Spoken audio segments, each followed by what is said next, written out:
En 2025, les personnes qui sont supposées prendre soin de la santé des gens, des patients, eux-mêmes ne peuvent plus être en bonne santé. Les amis, comment allez-vous? Aujourd'hui, je suis devant une école et c'est juste un pur hasard. Non, je rigole. C'est parce que j'aimerais parler d'une chose suivante aujourd'hui, petite réflexion dans laquelle je vais vous demander de réagir en commentaire pour me donner votre avis, me dire si vous avez la même vision des choses que moi ou pas. Et dans les deux cas, je serai ravi de lire vos commentaires parce que comme vous le savez, je suis très ouvert d'esprit et que vous soyez d'accord avec moi ou pas, c'est la même chose. J'adore débattre, échanger en commentaire. Quand c'est constructif, c'est toujours très bien. Donc, le sujet du jour va être, je vais juste en fait analyser très brièvement la situation des docteurs, des médecins en France et des études de médecine notamment et essayer de voir si ce qui se passe actuellement c'est logique et si ce qui se passe depuis bien sûr plusieurs années parce que c'est pas juste aujourd'hui, ça fait un petit moment que c'est comme ça et ça va pas en s'améliorant. Rassurez-vous ou plutôt inquiétez-vous, au Canada là où j'habite, c'est pareil. Avant que j'oublie, je voudrais vous rappeler de mettre un pouce en l'air, de vous abonner à la chaîne, également d'aller voir en description les différents liens. Le premier vous permet de faire votre auto-évaluation vis-à-vis des TMS, donc les symptômes physiques d'origine psychologique. Donc ce lien vous permet en fait de télécharger un e-book qui vous explique ce que sont les TMS et qui ensuite vous propose une série de quelques questions et qui vous permet d'évaluer votre situation. Ensuite, il y a un lien aussi qui vous permet de rejoindre mon groupe Facebook privé que j'essaie de faire grossir, dans lequel j'aimerais que vous partagiez, si vous en avez envie, ce qui vous arrive, que ce soit un groupe d'entraide en fait, d'écoute, d'entraide, de partage, qui vous permettent de rencontrer des personnes et d'avancer tout simplement, d'améliorer votre condition. C'est toujours ça le but ultime de cette chaîne YouTube et de tout ce que j'essaie de faire autour. Et enfin, il y a aussi le lien qui vous permet de vous procurer, si vous en avez envie, le livre du Dr John Sarno qui s'intitule « Le meilleur antidouleur, c'est votre cerveau ». Donc, un des livres du Dr John Sarno que j'ai adoré et sur lequel je me base pour expliquer ce que j'explique sur ma chaîne YouTube. Bien sûr, je donne mon interprétation, je le fais à ma façon et c'est ça qui fait que cette chaîne YouTube est personnalisée, voilà, elle est à mon image.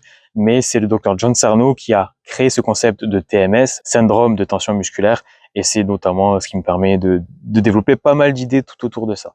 Ok, l'introduction est un petit peu longue, mais j'oublie tellement de le dire dans les autres vidéos qu'il fallait bien que j'oublie pas au moins une fois, que j'y pense. Maintenant, on va attaquer la petite réflexion du jour. Donc ma réflexion est la suivante. En France, on constate qu'il y a de moins en moins de médecins, donc de docteurs en médecine, voilà, les médecins. Le mot docteur est un petit peu utilisé toujours pour les médecins, mais docteur, c'est avant tout un niveau d'études. Mais il y a de moins en moins de médecins.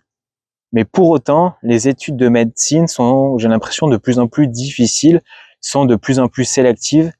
Il est très compliqué de devenir médecin, étant donné les conditions dans lesquelles les étudiants en médecine doivent évoluer. Et quand je parle de ces conditions-là, je mets complètement de côté l'aspect théorique, donc de tout ce qui doit être appris.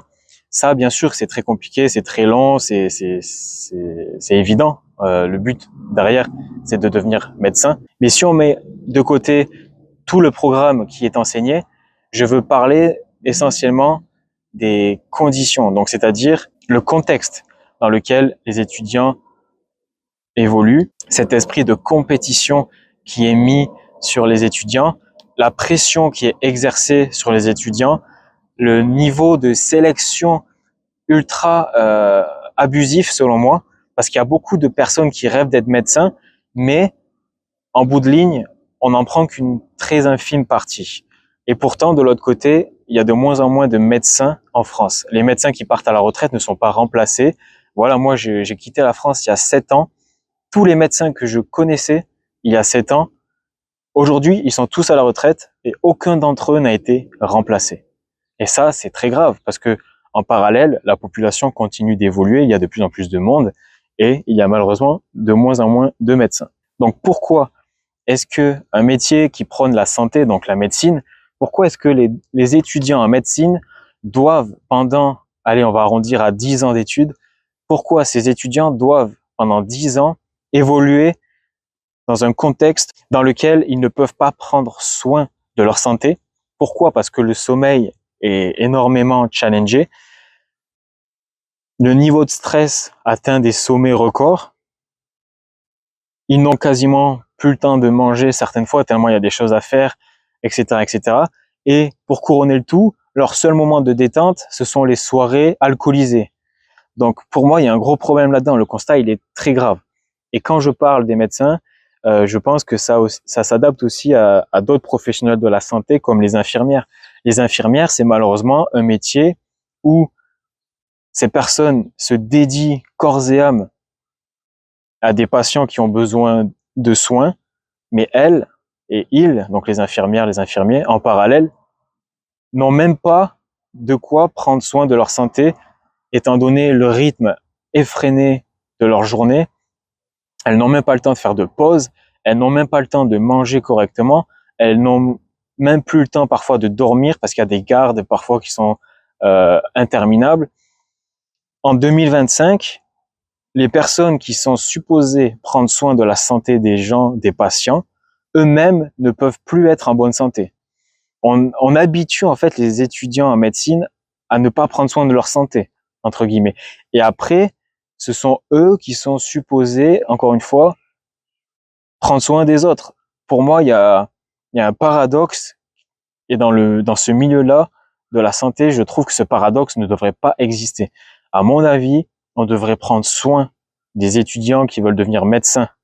On devrait les mettre dans des dispositions vraiment excellentes, qu'ils puissent avoir des années d'études mémorables, agréables, que ça puisse être parfois les meilleures années de leur vie et pas des années cauchemardesques où la plupart doivent abandonner.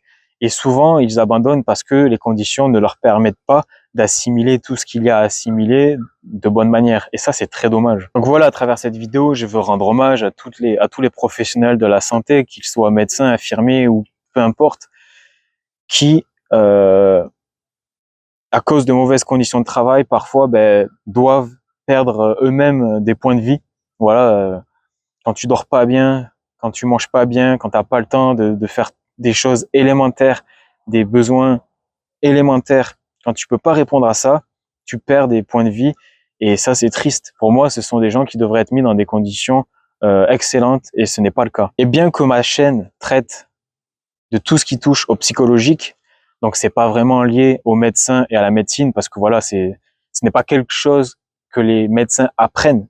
Ce sont des choses qui sont évoquées très brièvement dans les programmes de médecine, mais ce ne sont pas des études qui sont orientées là-dessus. Du moins, le programme en France n'est pas orienté là-dessus. Parce que comme je l'ai toujours dit, la première chose à faire quand on a un problème de santé, quand on a des douleurs, quand on a quelque chose qui va pas, c'est d'aller consulter un médecin. Et malheureusement, parfois, ça devient trop compliqué d'aller consulter un médecin. Et moi, ici, c'est pareil au Canada. Je suis arrivé il y a 7 ans et j'ai vu des choses qui m'ont choqué. J'ai vu des personnes de 60, 65 ans, 70 ans qui devaient passer 10, 12 heures aux urgences pour consulter un médecin.